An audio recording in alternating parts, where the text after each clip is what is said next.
Good morning, everyone. This is October 16th, 2025. This is the Knox County Board of Commissioners. We want everyone to go out and vote. If you haven't done so, go vote. But we have Scott Boone with us, our Director of Job and Family Services. And Scott, thank you for being here. And we'll let you educate us. Thank you as always for having me. I'd like to start with some adult protective information. Bill had reached out to some various groups, including Job and Family Services, about the senior levy and gathering some information for that. I don't know if you've passed that along, if that's worth me Still writing gathering the final. Yes. I know we were only able to give you some of that information. I did reach out to Richard Meeker this Mhm. morning and ask him for stats for 23 and 24. Okay. So yeah, Rick is our contact at Area Agency on Aging, and I think some of the more compelling things that he passed along, and some of this we've reviewed, but to date, in Knox County, we have 15,724 residents that are age 60 and older. Part of the questions from Bill were how many of those individuals reside in nursing homes or assisted care living facilities, and I think the figure that Rick passed along was 615 thereabouts. In terms of those individuals living at or below the poverty level, for 199% of poverty, out of the 15,700 or 724, 5,698 are living below the 199% level, and 3,582 are living below the 150% level. So that's Again, Scott, I'm sorry. below the 199% level, 5,698 individuals. Below the 150% threshold, 3,582. So about 40% total. Out of that 15,724. And just some other interesting details that I found interesting. Grandparents raising grandchildren age 18 below, 105 individuals. Those experiencing food insecurity, and again, these are the ones that have been reported to Area Agency on Aging and through our hotline that we've come into contact. There's probably more than that, but in terms of the statistics that Area has gathered, food insecurity, 1,132 individuals. Those reported with Alzheimer's and dementia, 1,447. Living alone, 2,359. Those that own their own housing, 7,507. Those who rent, 1,458. Labor force employed, 4,143. And those that are experiencing or reporting disability, 3,603. So again, years ago, before we started giving this population of age 16 older the attention that we wanted to, we felt that there was a need, and each year that goes by, and as we travel along our relationship with Area, we're finding that we're reaching out and we're helping more people, and we expect that population will continue to grow. Rick did share some other just general referrals for adult protective from January 25 through September 30th. We had 282 total. And broken down by category of those, neglect was 163, exploitation 99, and abuse was 40. So was that part of the email he sent me? Because I was thinking that, well, I saw stats only through June. That was part of the initial response that he provided to me. I thought I passed that on to you, if not I'll all. double check because I did remember that through September. And then he came behind it with Okay. the other statistics that I just read. So if you don't have it, I can just send it to you. Yeah. And then looking at the housing stat on your first sheet there. Yeah. So there was about 9,000 that because you had so many owned, so many rented. but we have like 15,000, so there must be several couples right, that are in that renting center. cohabitating, Yeah, yeah. well, hopefully if they're married. Well, hopefully. Um, Yeah. but yeah, I mean, some of this is, we're dependent on the reporting sources and, there's some gray areas, of course, but, I've found that Rick and his crew keep pretty reliable stats, and it Yes. gives us a good picture of what that population looks like in our community. I am collaborating with area. I think we're going to put on a presentation in March. We were looking at December, but with the holidays, I think it was just a bad time of year and getting space. So I think we're gonna have it at the Mount Vernon Nazarene Church, and the focus is going to be on some things that they're paying close attention to in terms of wholesale home sales. They're finding that a lot of older individuals are being uh, panicked and threatened into believing that they need to sell their homes now or risk not making a profit or taking a loss at a later date, which is not true. But Rick and his team are looking in at creating some more awareness about that, and so we'll be passing along the final details when we hopefully are able to post that in the spring. But just to let you know that something to that effect will be coming. And I'm sure the property tax increase probably exacerbated some fear there as well. Yeah, but we've got some folks that are a little fussy about that and share that with us. But we know that that's still playing itself out, and we'll just wait to see how those things evolve over the course of time. I think last time I was here, I talked about workforce and the career event that we had on October 1st. We had almost 1,200 students, including at least one homeschool that had reached out to us and heard about the event. And so, we were fortunate about that. We had multiple employers, and we're thankful for our partnerships with all that. We did have Brandy come in on Tuesday and share that on the radio. The radio spot. Yeah. Yeah, thank you for having her come. She gave me an update since then with Becker. I think they were expecting, what was it, 40 to 60 employees or Yes. something like that. Yes. And they've since reached out to Brandy, and now I think it's between 100 and 140 Right. that they're looking That's correct. to do. And we think that we've helped them, assist them in hiring or securing the lead to getting an office manager.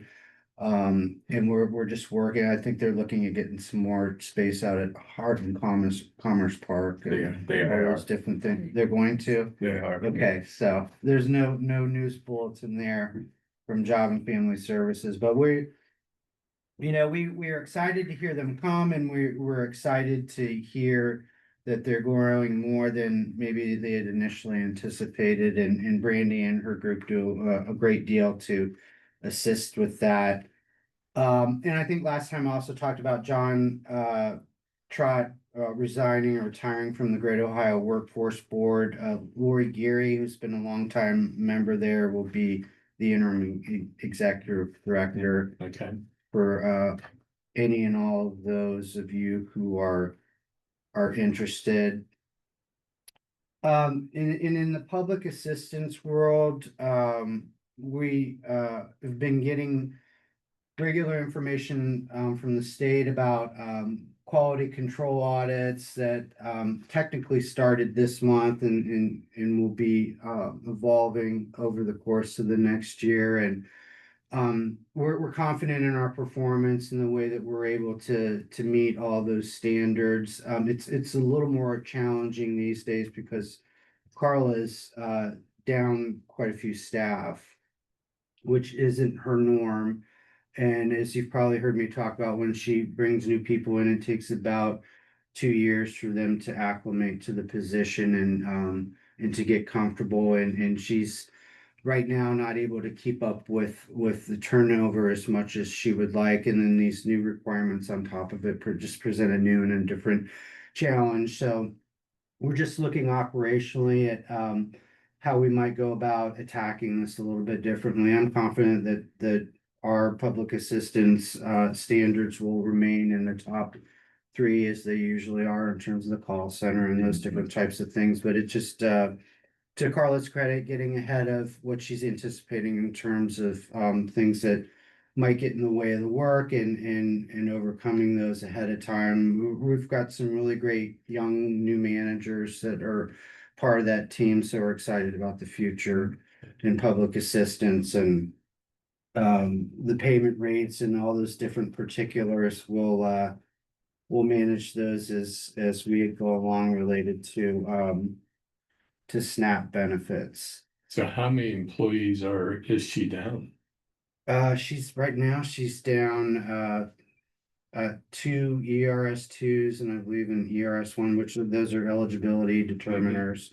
And you know, three positions doesn't maybe sound like a lot, but the volume of calls and applications that they absorb, it's quite a bit. And so, you know, we're looking at moving forward with the CA call center, you know, what's best for us, what's best for our families in terms of that relationship and how we make that better and different and so on and so forth. So we're looking at all avenues that will help us get better moving forward.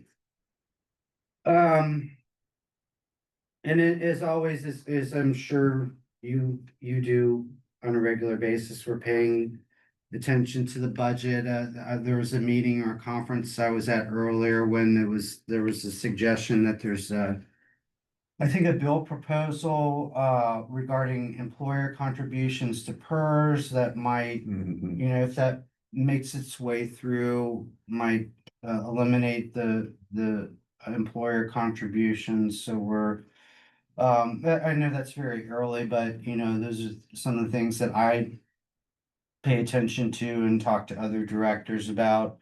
One of the other things that seems to be common is other counties are considering voluntary layoffs and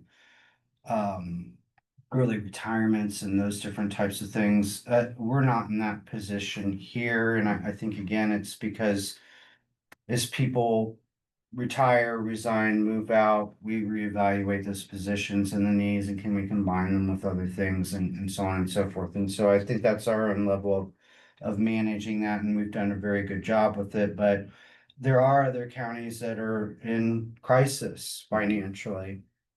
And so I try to get ahead and think about you know, what that looks like for us. I think our labor contract reopens next year, if I'm not mistaken, so we'll have to be talking to Clemens Nelson about how we prepare for that. You know, and there's just a lot of moving parts, a lot of different options. Do we do a 1 year and reopen for the next 2 years? You know, or, you know, what's the strategy that we want to offer? Some counties, the feedback that I'm getting, are prepared to offer 3% raises, some 5, some none. So we have to fit where we are in terms of the county budget and our own resources and how that opens up and again, being creative and what we can do with that. So that's always something that I'm juggling with, and again, appreciative of your support, not only this past year, but throughout, so that we can be financially whole and you know, have a solid budget, understanding that, you know, that's not always a guarantee. And then I think the last thing that I had is that the sheriff's office had reached out to us about a space for the chaplains groups so that they can meet with their when crises and certain events occur and they need a space where they can debrief those things. They came to us and asked for that. I wanted to do it at Opportunity Knox because I just thought it would be convenient because the sheriff's office is right out there and when I communicated with Major Perkins, there were a variety of reasons where maybe that wasn't gonna work, but I have found a space downtown near the service center. And I think he's coming down Monday, to look it over and that'll be at his disposal. He'll have key entry. It'll be in the hallway where they don't necessarily need badge access. And so it's just, we enjoy our relationship with their office and whenever we have an opportunity to help, we will. And in this case, I think we can. So that's just a small gesture on our part to where. So where are you saying, Scott, that's going On on? the third floor, there's a visitation room that we have. And since we're moving a lot more of our family interactions out to Opportunity Knox, that space will be more available. And so I thought that that would be Mhm. a nice quiet space. You know, it's already set up with chairs and furniture and things like that. It's out of the main traffic area and they can have however much time they need. And this to is for talk the about chaplains to gather in a chaplains group, to meet with the disaster. sheriff deputies that are, This kind of came up with the recent incident and they had to have a place to meet. Mhm. And then it kind of brought a broader discussion of it would be nice to have one place every Yeah. time instead of anytime there's an incident, trying to find another place that we would have a place. And it wouldn't just be, that could also be for our dispatchers. Hmm. If there's Yeah. a critical incident and they Sure. meet with the chaplains. So it kind of would provide one central location that everybody knows where that's at. So Courtney was kind of helping them facilitate where could we find a space and there wasn't any place we had in the building. They had to reach out to Scott to see if they had a spot that would work. So it sounds like we've settled on a I think location. we've landed on a room. So he was gonna come out, Major Perkins was gonna come out yesterday, he had a conflict, but we're gonna set him up on Monday, so. Good, appreciate that. That's great. Eliminates a decision that has to be made when you're in a crisis. You need to move forward and do something and you're familiar with the area and what to do. Right, the consistency of it all and everything, and hopefully those events don't come up terribly often, but when they do, people know where to go and it's a common known space. Scott, I have one question for you. Yes, sir. Looking at the data for Knox County, it looks like our county's aging faster than we're gaining young people to fill the spots. Do you think that other counties our size are aging in the same fashion when it comes to these senior citizens or us senior citizens? I don't have numbers to support an opinion either way. My guess would be that other medium-sized counties are trending the way that Knox is. Same. It's a great question. I don't know if there's empirical evidence behind it. But I can No, reach out to Rick and see. yeah. With, again, going back years ago when we were handling all those referrals internally. Yeah. You know, we had caseworkers that had to switch gears between abuse and neglect of kids to seniors, and they weren't Yeah. quite adept at that. So we knew we needed some help, and Rick and his people are the experts. And then all of a sudden, now we're getting more calls, which is great. And now areas having to dedicate not one but two caseworkers to Knox County. That's great. But we expect that that'll continue to Yeah, the grow. only reason I asked that, I think at some point it's gonna become an issue of allocated funds that Right. keeps growing. Right. So it's good that we revisit it on a regular basis. It's good that, they provide us those statistics every Right. month and there's a curiosity on your Yeah. part to, this is something that we need to pay attention to. So, it's growing and we're gonna keep our thumb on it. But from the resource and allocation perspective, yeah, we might have to draw in some some places we didn't consider before. Right, yeah, all right, well, thank you. All right, thank you all. Yeah, Thank thank you, you, Scott. Scott. Appreciate it. Do your thing. Nice job. And go vote if you haven't voted. I'm going to. Fortunately, it's right across the street. Yeah. All right. Have a good Thank you, afternoon. Scott. Thank you. Brian, you come on Next, we have our dog warden here. Morning. Gonna give us all good news about the dog shelter and what's happening in the bigger staff world. Absolutely. Brian, go ahead. So the monthly report for September 2025, we had a total of 38 dogs enter the shelter. 13 of those were owner surrenders. One was a returned adoption, 22 were stray dogs, and 2 were seized or custody dogs. We had a total of 45 dogs leave the shelter in September. 25 were adopted, 4 were euthanized, 14 were returned to their owner, and 2 were transferred out to rescues. It should be noted that all 4 dogs that were euthanized by the shelter in September were at the owner's request due to the dogs being either sick or ill or having a bite history or being aggressive. As of Wednesday, October 25th, there were 23 dogs at the shelter and 22 of those dogs were available for adoption. One of those is adopted and waiting for its owner to pick it up. Out of the 23 dogs at the shelter, 14 are owner surrenders and 9 are stray dogs. 6 of the total dogs at the shelter have been at the shelter for over 60 days.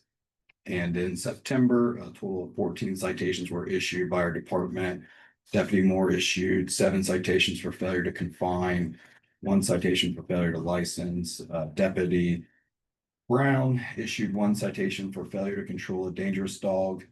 Deputy Weiser issued 1 citation for failure to control. And I issued 2 citations for failure to confine and 2 citations for failure to license. So that's what the 14 return to owners are probably citations and things that dogs are removed. and returned? Sometimes those could be citations. A lot of times those are just stray dogs that are brought in and then the owner contacts us and then comes and picks them up and depending on their history, it could be a citation or it could be education on keeping the dogs confined, verbal warning on this. Is there a charge for reclaiming one of your? There is. Our fee is $30. And what that does is provide for the vaccines that every dog that comes into the shelter, we vaccinate it when it comes in, just so the disease doesn't spread. Right. So that $30 really just pays for those vaccines that we give the dogs when they come in. And Brian, of like 22 or 22 strays, how many dogs are microchipped that when they come in, you easily can identify the owner? I mean, it might be half of them, maybe probably less than half of them. Yeah, so. So you always check that when So you get a yeah, stray. yeah, we are deputies have microchip readers in their vehicles that we check when we pick up a dog or when it gets brought in the shelter. That's part of our protocol is that we check for microchip just so. What's the cost of chipping one of those dogs, right? Ballpark, The fee, like when it breaks down for when we buy them, it's approximately $40 a microchip Per dog. per dog. Can you microchip all of ours? before We you- microchip all the dogs that we adopt out. Right. Yep. And that's included in our adoption fee. Right. Refresh my memory as to the rotation you use for the weekends. Cause you have 4 personnel and you guys now take a weekend, but then you have 3 weekends off. Yeah, Is that how it so is? well, typically, yeah, one of us takes the on-call for the week and then works that Saturday. But then sometimes we have an employee that will work a Saturday and not be on call, but will take a weekday off another day off during the week. So for the most part, it's 1 Saturday a month for our deputies, but sometimes we have a deputy that works more than 1 Saturday. By choice or? Yeah, by choice, I can have another day off. Okay. Yep. Yeah, because I know that was an issue when I first became the commissioner that only like 2 of them were doing it every time and they weren't having a whole lot of time off. So Yeah, every other week wasn't the best, but yeah, good. Okay, well, thank you. Yeah, try. Thank Yep, you. thank you, guys. Have a Good good day. day. Enjoy the weather. Thank you. Okay, well, I think I voted on Like- mine, didn't I? What's, I voted on mine. I just think so. utility permit day, so we have a bunch of these to get through. Utility permit for AEP, and this on Pikeville Road, Howard Township. Motion to approve. Seconded. Those in favor say aye. Aye. Okay, we got another one for Mercury Broadband, North Liberty Road, Pike Township. Motion to approve. Second. Those in favor say aye. Aye. And Mercury Broadband, North Liberty Road, Pike Township. Motion to approve. A seconded. Those in favor say aye. Aye. Okay, another for Mercury Broadband on Knox Lake Road at Berlin Township. Motion to approve. Second. Those in favor say aye. Aye. Mercury Broadband, Mishi Road, Pike Township. Motion to approve. I seconded.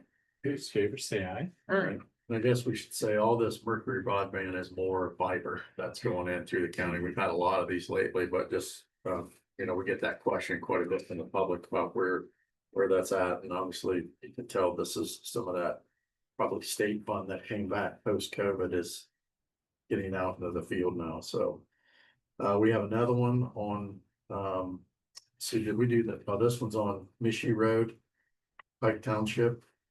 Motion to approve. Seconded. Those in favor say aye. Aye. Okay, and then we had Upper Fredericktown Road and Amity Road in Pike Township and Berlin Township. Motion to approve. Second. Those in favor say aye. Aye. Aye. And Mercury Broadband, North Liberty Road again in Pike Township. Motion to approve. I seconded. Those in favor say aye. Aye. And the last one is Mercury Broadband, Fredericktown, Amity Road, Pike Township. Motion to approve. Second. Those in favor say aye. Aye. We have a sub-award agreement between Knox County Department of Job and Family Services and the Public Children Services Association of Ohio for sobriety treatment and reducing trauma. And that's called the Ohio START program. This is a sub-award agreement between them and Job and Family Services. Motion to approve. I seconded. Those in favor say aye. Aye.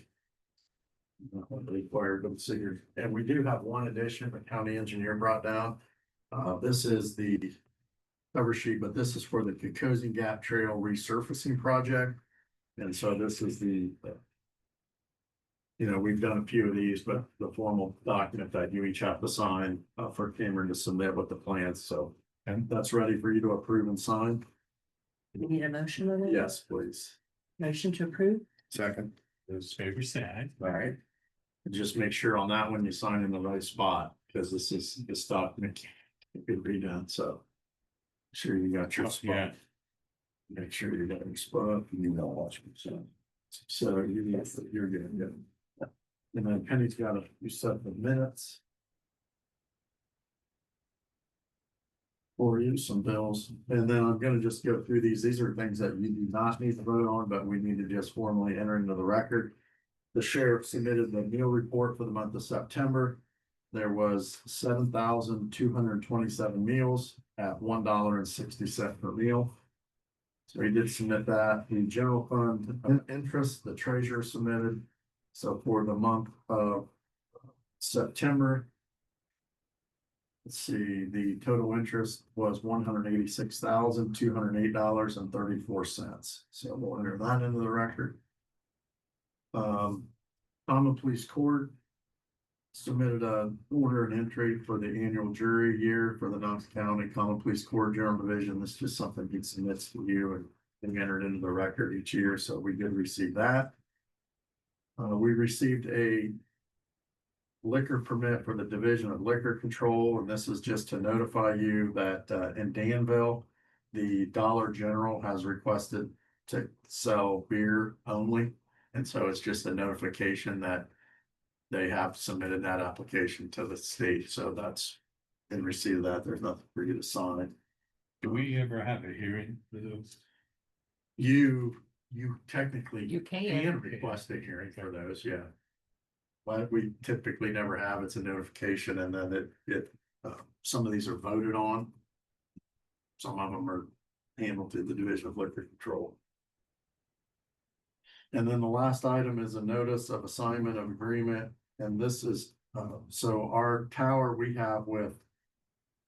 We had an agreement with Horizon, or not a tower, this is for, is this our fiber? Fiber. Our fiber. We had an agreement with Horizon Telecom. They have just switched to another company, and I think, how do you pronounce that? Chantel. Intel company, and it's just them notifying that it's going from Horizon to Chantel, so, this does this need signed by Bill? Yeah. So we will need a motion for this one. He's gonna sign it, so we will need a resolution probably for that. Somebody make a motion, we're just acknowledging the name change in the company. Motion to approve. Second. Those favors say aye. Right. Bill. This is your bills and transfers. Just a couple quick updates I have. I know Commissioner Lester's got to get somewhere. General fund budgets have been submitted to all the departments. They are working on those, and I'm working on the ones that are I handle, but those are out, and I'll be meeting with the elected officials, department heads in the coming days. Non-general fund budgets will start going out next week for them to work on as well. And then once all those are back, we'll have a preliminary budget review with you, the three of you. The back entry project concrete is scheduled to be poured next week. That's really kind of gonna be the last big piece. Once that's done, the state inspectors are scheduled to be here a couple days, the week of the 27th, to sign off on the various things on the project. And then hopefully give us an occupancy permit to open that back up and start using it. So we're hopefully within the last couple of weeks of that project and wrapping that up. So that's all the items I have for you today. What about the murals? She started it. Jazz? Yeah. Laying it out, I guess. Wouldn't you call that, Penny? She's laying it out right now. So I think a couple weeks, so maybe we're kind of hoping that'll be done by the time we're ready to open the building. At the Careers Quest, there was person there from AEP. Thought his name was on this. Yeah, yeah. So AEP is redoing lines from up around Shelby, all the way down through Millwood and Howard. And they sent letters out to property owners that they're replacing wires, but they said in cases where a farmer may have to open up gates for their equipment to come through, that they've been notified that they're going to be in the area. So it's a project that was supposed to start in 22. I think it started in 23. And I guess they're gonna be very active in Knox County here over the next 6 months or so. Commissioner Lester, anything? I have nothing, sir. I want to wish Commissioner Lester a very happy 39th birthday. Thank you. And then we as county commissioners want to extend our condolences to Karen Wright's family. We heard last night that she passed, and she was quite a blessing to Knox County and our community. And we were very thankful to have her presence here in Knox County and all her gifts. And we extend our condolences to them. I'll take a motion to adjourn. Motion adjourned. So we stand adjourned.